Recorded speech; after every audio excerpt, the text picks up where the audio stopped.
G'day and welcome back to More Cowbell Please. Zach Kelm is the manager behind the incredible success and careers of Colton Dixon and Skillet. He's about to drop a masterclass on you about how to make it in the music business. From Colton's rollercoaster ride on American Idol to the incredible story of how Build a Boat became a platinum hit, Zach shares music business secrets you won't hear anywhere else. Plus, he's got some game-changing advice for those who are aspiring to have a career in today's crazy music business world. Hey, stick around to the end. There's a sneak peek of the Sean Moffitt episode coming out next week. Now, Sean has mixed some of the biggest hits in Christian music and now also in country, including Keith Urban. Hey, if you're loving these stories, hit the subscribe button and share with your friends. It's going to help us bring more stories to you. Okay, this is part 2 of Zach Kelm. Let's get into it.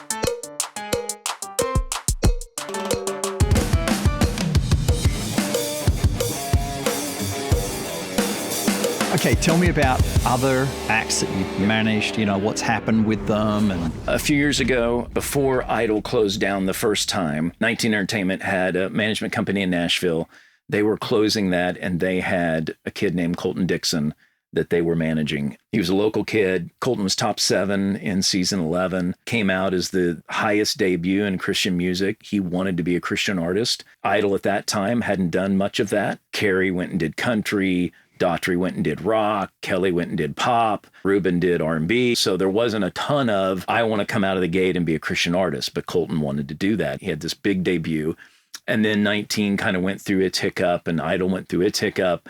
They start closing all that down. And I got a call from who was running 19 Entertainment in Nashville and said, hey, would you consider talking to us about Colton Dixon? Colton had come out and had been at a VIP event that we did, a fan-only event that we had done with Skillet, and that's where I met him just briefly at that time. He had listened to some of those early records of Skillet. Shortly thereafter, I started managing Colton. It was kind of at a place in the industry before all the worship genre kind of took over. So he was kind of doing contemporary pop. And then shortly after taking him on as a client and as manager, the whole industry flopped on its head. You had Air One flip to the worship network. K-Love start really doing much more just AC type music. The kind of the Stacey Aricos and Britt Nicole's and all that stuff that had kind of that pop contemporary bent. All that music starts going away. And that's kind of like Colton is in the middle of that. It was difficult because he was too hot for the format, but yet his brand was so recognizable from Idol because it wasn't too far removed from Idol at that point, but we weren't able to line up his visibility with a brand with a song that could really break through. And so, because Christian radio became the number one marketing, and this was kind of before TikTok and viral. That hadn't really started taking over as a vehicle by which to launch music outside of labels and radio. His kind of format, which was much like Rebecca's in the early day, which was CHR, it just went away. Almost overnight went away. So he'd had like 6 number ones at CHR, and it no longer exists as a format. He hadn't had a top 5 at AC yet. Working with Capitol at that time, who were great, Brad O'Donnell was awesome, kind of came to a point where those Idol options were really expensive. That's all predetermined. So once you take on that contract, there's little wiggle room. And the previous option on Colton's Identity record, we had kind of went back to the 19 Entertainment folks who still own the contract, by the way, and tried to renegotiate that so that his unrecouped balance would be at least manageable for Capitol and we could keep putting money into this. And they worked with us a little bit, but they were just more or less like, if you want the option, you need to pick up the option. And so they worked with us as much as they said they could, and we produced that record. It didn't go anywhere. It did okay, but it wasn't like the next stepping stone that you're hoping for. And so we're coming into, I think it was the 4th option, and 19 was just basically like, you want to pick up the option, Universal, go for it. Otherwise, don't go for it. And Brad called me and said, hey, I think we're going to have to cut Colton loose because this is too rich for us. And that's hard. It's hard when you come out, you're screaming along, doing great. The format changes on its head. And now you're trying to figure out where's your place in the world in the CCM place. And then your label is like, hey, we can't keep picking up these expensive options. We're now almost 20 years into the relationship with Warner on Skillet.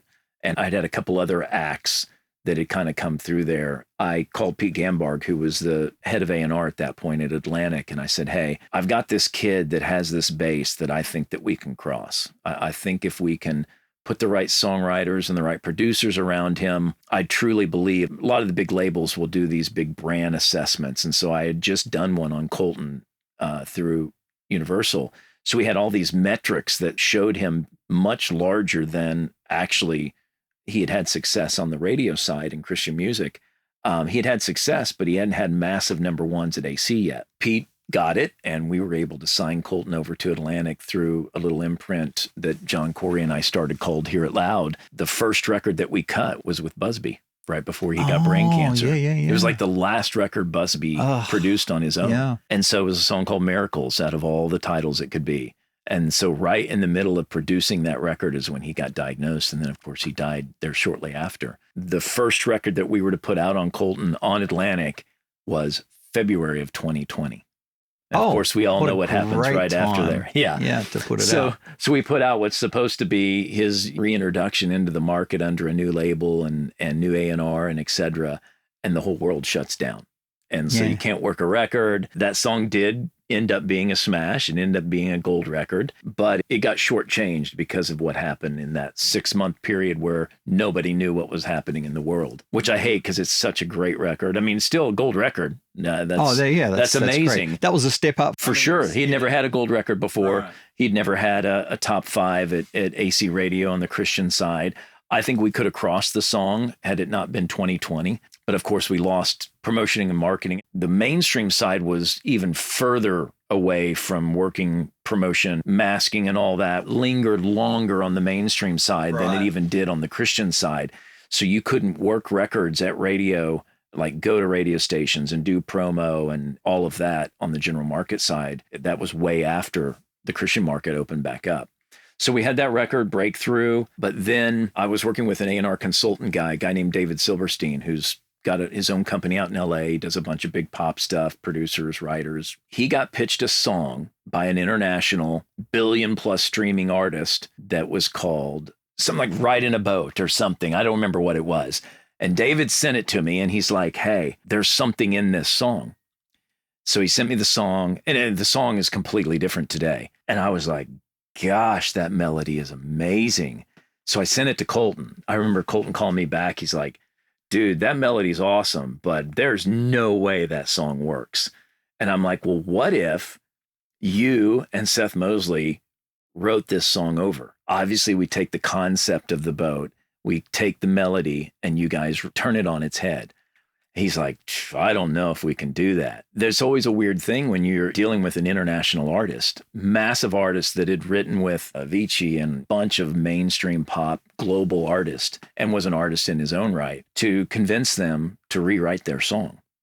So we had this moment of like 4.5 months where the manager's like, okay, go ahead and write it. I can't guarantee you that he's going to agree to it. I convinced Seth and Colton to go and work on a song that we didn't even have the rights to do yet. And then after it was rewritten, we went back to them and pitched them on, we think this song is a smash. We think this song we can take to the Christian format and maybe we can cross it. There was a back and forth to the point where they said no. And Colton, out of his own volition, wrote that artist a letter. And he just said, hey, I get it. I really believe in this song. I really think it could be special. And Colton writing that letter is what turned them around. That was how Build a Boat was written. There is a lesson in there. Don't give up on the first note. It was 4.5 months of us going back and back to the point that it got to where they finally said, no, we're not going to allow it. Because there was 3 writers on the song, the international artist who went by a pseudonym because he didn't want his artist name on a Christian project. And then it went on to be, it's a Platinum Plus song. 11 weeks, #1 AC in the Christian market in 22. I think he went under the, what do you call it when you use another name? Pseudonym. Yeah, right. Pete Becker or something like that. But Funny. That's actually not his name. We kept going back to him. They don't know the market. Their manager is a mainstream manager. They've got their opinion of what this little market could be. They just kept saying no. When artists write songs, like they're precious to them. They're like their babies, absolutely. right? They are. So now you've got another producer and another writer completely turning the song on its head. And he was like, yeah, I don't think I like this. I think the first time he might have been angry that we did it. Eventually, Colton wrote that letter. Then the manager called me and said, hey, they really appreciated that. They'd like to have another conversation about it. That became Build a Boat. You are a relational guy. You build those relationships with all those people you've talked about. Right. It wasn't just a phone call, can you do this? There was more to it. Right. Because I grew up in this multi-level marketing business that my parents did, I loathed the get rich, step on everyone along the way, self-promotion. Everybody's always a way that you can make money. Yeah, leverage every connection. Exactly. Everything in me is oil and water when it comes to that, probably because of that experience. Yeah. So then you come into the music business, then you come into, now I have my own company, and there's a part of that that is required of you if you're promoting your artist. Because I would meet those managers that every time you ran into them, they're just going on and on and on about their artist and all the great things they're doing and their chart this and their radio that and their tour this. And I'm just like, I just want to go throw up in the next room because it just... You know, you're sitting at a table, someone comes up and talks to you. 10 seconds is all the personal connection you get. And then whatever the thing they're marketing or working on is the thing that goes into the conversation. And I'm like, I want to put my hand up and go, just give me some relationship. Yeah. And maybe we can talk about that down the track. But you're just leveraging me. Just drove me bananas and just went honestly against everything in me that I hated about those years of watching my family do that business. But there is a part of that responsibly that you have to be able to do, or your artists aren't going to be able to. You can't differentiate between the self-promotion maniacs that are managing their artists out there pushing. You have to figure out, how can I do this, but doing it in a way that I feel is honoring and right for me. And for me, that was relationships. That was relational equity. Yeah. And not trying to use people, but just building relationships. The longevity of Skillet on the mainstream side, rock hit, not rock hit, you know, every record's ebbed and flowed, has been because they have just developed such good relationships. So people give them the benefit of the doubt. Who else are you managing right now? So I manage Colton. I manage Skillet. I have a country guy that goes by Leaving Austin. I technically manage Jen Ledger, who's the drummer, the British drummer in Skillet. Yeah. She did one EP. And then it was just too hard for her to be playing 120 plus shows for Skillet and then to be expected. So she's still drumming. Oh yeah, she's still vocals, drums, etc. Yeah. And she still might put out music, and I'll support her whenever she does. But as far as her like trying to do a whole other career, Skillet's touring globally all the time. They're just getting ready to leave and go do all the mainstream festivals in Europe. They just finished Winter Jam. April off, go to Europe for the end of May, June into July. They come back, play all the fairs and festivals, and then on to the next tour. So where do you do your own career in the midst of all that, particularly if you're not wanting to do the same type of music? I still manage Jen whenever she puts out whatever she wants to do, but that's it at the moment. But that's kind of been purposeful. My wife's a publicist. We have kids. It's all consuming, managing a handful of acts.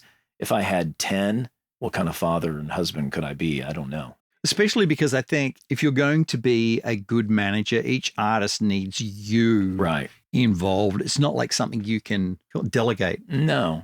There's so much that you have to do. I think David taught me this. I learned from him immediately. He always stayed super focused. He only did a handful of things. Every artist and every manager has to make the decision how they want to do it. And for me, I've just always kept a really boutique kind of approach. Advice for somebody who's thinking they want to do a Christian music career. What kind of advice can you give them for starting out, making connections? The accessibility for an artist today is as good as it's ever been. There aren't any rules. There aren't the gates that you had to get through to be found that there used to be. Is TikTok going to stay on? I don't know. I think they'll figure out a way to keep it going. But an artist today, they don't necessarily need a label or an agent or a manager in the beginning. They just have to be authentic to what it is they're good at. The amount of music being put on the DSPs today on social media, it is staggering.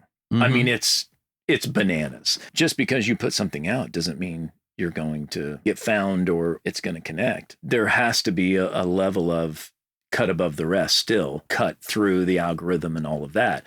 But as far as an artist goes, I mean, it's as easy today to get your music in front of the world as it's ever been. In the past, you had to play shows, you had to create a fan base, regionally and then nationally. You had to create ways by which you could get your music found by producers or agents or A&R folks. Now it's a handful of places everybody's getting it all at the same time. I mean, what are you going to do to rise above the crowd? No one has the formula. At the end of the day, I think authenticity wins out. The things that end up connecting, they authentically connect for a reason. Whether it's a trend or whatever it is, it gets flagged in that algorithm because people care about it. On the flip side of that, I think the danger for the artist, the way that it's happening today, is the relational component is being removed from the business at the infancy. To me, that is dangerous. In the past, managers meet acts. They get a chance to kind of develop a relationship with an artist, figure out, hey, do our personalities mesh? Do we see the way to do business the same? And there was a period of time by which you could find an artist, whether they were out touring or whether they were putting a song out regionally, or a radio station called you and said, hey, I got this local artist doing this. You would have a moment where you could call that artist, you could develop a relationship, you could have coffee, whatever. That doesn't exist today. And I think that is a danger for the longevity of an artist and that relationship that is pivotal, whether it's a label or a distributor or a manager or an agent. Because now, when something hits that algorithm, everybody in the world is seeing it. It's elevated with absolutely no guardrails. And everybody has access at once. Yes. So if something starts taking off, I'm going to talk to an artist later today. Exactly, this is happening. Typically, I don't chase these things. I won't get in the middle of it because nobody wins in a lot of ways. Because every person is DMing that artist. They just put a song up that just suddenly went viral. Now, some of these artists are touring and some of them already have a fan base, and then it happens as well. Some of them just put something in their bedroom or at the piano or in the backyard. And the next thing you know, it goes viral. Yeah. And now their whole life is just like inundated with everybody in this world. Unprepared for what it comes with the level of deconstruction, loss of faith, the Christian music thing, without perhaps the tools or the depth of faith that would be required for them to navigate that flood that's coming on them. And then on top of that, instead of being able to develop some relationships in a period of time where you can make sure you've got your people, everybody's coming to you with their best pitch. Label, agents, managers, distributors, you name it. You've got 50 people coming to you all at once telling you how great. You can't make a new old friend. And if you were with somebody at the beginning, there's more trust. Once you've done that breakout, how do you know what their agenda is? Correct. That, I think, is where the industry is losing out in that sense, because it gets ramped up so quickly, and the deals and everything around it, everybody's all competing to get that thing and catch that viral lightning in a bottle. To me, there's a loss in that. There's a loss from an A&R standpoint, from a manager standpoint, and even from an artist standpoint in finding relations the right person. But then as far as from the business side, I had a conversation with an intern a few years ago who was kind of doing the same thing, that I would walk into some industry event. Those managers were always talking about all the great things they and their artists were doing. I had an intern one time that was doing that. I would have some interaction with our interns, just depends on what the season was. And this intern had asked if he could kind of do an exit interview with me. And I'm like, yeah, absolutely. But I just had heard this intern not want to do the mundane things, not want to do the, whatever they were being asked in that particular moment, because they were already a manager, and yet kept talking about all the things that they would do as a manager, or they were doing as a manager as an intern. So I get to the end of this exit interview that they want to do, which I'm more than happy to do. Like, I'm still learning myself. None of us have arrived, right? And so like, hey, whatever I can help you with, I'm happy to give you anything and everything I can. But this particular individual had just been going on and on and on about how great of a manager they already were. And it was very evident to me that they weren't managing at least what a manager really does and is. And they had this artist that they were saying Warner was into signing. And so I finally said, well, maybe I'm going to do this intern a favor by doing this. And so I just kind of played devil's advocate. And I just said, hey, I think the best thing you can do as a young person wanting to break into businesses, be willing to do anything and everything. Show up on time, have a great work ethic and attitude, and approach things like nothing is beneath you. They want people to win when they're willing to work hard and nothing is beneath them, whether that's filing some papers or whether that's calling a promoter, whatever that is. I just decided I'm going to have this conversation with this intern, and hopefully they understand that I'm doing this in hopes to save them some future embarrassment. And so I said to this intern, you keep talking about you're managing this artist. And I said, hey, that's honestly great. But what you need to understand is that when you tell everyone you're the manager, but you don't quite know what that looks like or what that means, and you front that in front of label executives who do know what that means, you're going to get called out, and it's going to look really badly for you in front of these artists. Let me just do a little scenario with you. I said, let's imagine that you're at Warner, and they really do want to sign your artist. They're measuring you as much as they are measuring your artist if you're already attached. They've got to decide, are they going to invest in your artist and whether you have what it takes to manage that artist or not, because you could be the detriment to it actually working. So if you keep fronting about all the things that you know and are doing as a manager, but you actually don't know those things, you're walking yourself into a corner and it's going to bite you. I did this role-playing exercise and I just said, you're at the boardroom table and you've got executives and they're going to ask you, what are you doing in this scenario? Who are you calling in this scenario? Who are we partnering with in this scenario? But you've been acting like you're the manager and you have all this figured out. Answer me those questions. Silence. Because the truth is, that person didn't know the answers to those questions, but had been acting like they did. I just said to him, like, listen, go into things as humbly as you can. Be willing to get your hands dirty and work hard and let people know you will work hard. And if you don't know the answer, you're willing to learn it and you'll go figure it out. But don't act like you already have the answer, but you don't actually know it. Before I came to America, I remember an Australian telling me, don't ask for directions in America because people will give you an answer because they don't want to look like they don't know the answer. Whereas in Australia, if you ask somebody where's Kentucky Fried or whatever, they'll go, I don't know. So I'm in New York asking people, which way is Central Park?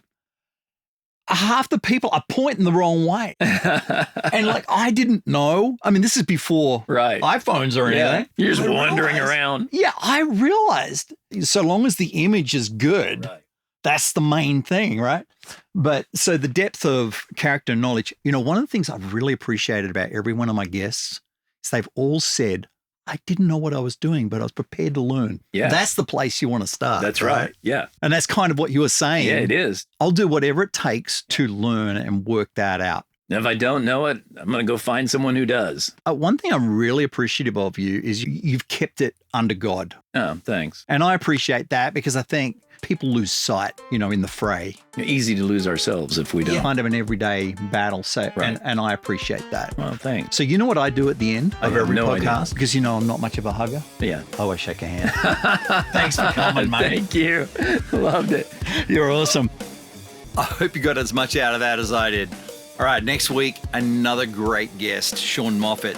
Here's a little sneak peek. Because there are no jobs really, but I was lucky enough to get an internship with a studio in Connecticut called Presence Studios. And then the week after I got an internship there, an engineer named Elliot Shiner booked the studio for a year. So he's a legendary mix engineer like Steely Dan, Eagles. I was his Pro Tools op for about 8 months and I learned a lot from him. That was a really cool experience. He did not know how to run Pro Tools, nor did he want to run Pro Tools. That really kind of got me keen on mixing. So I just started to try to convince people to let me mix their stuff. Okay, till next week, put only good music in your ears. See you then.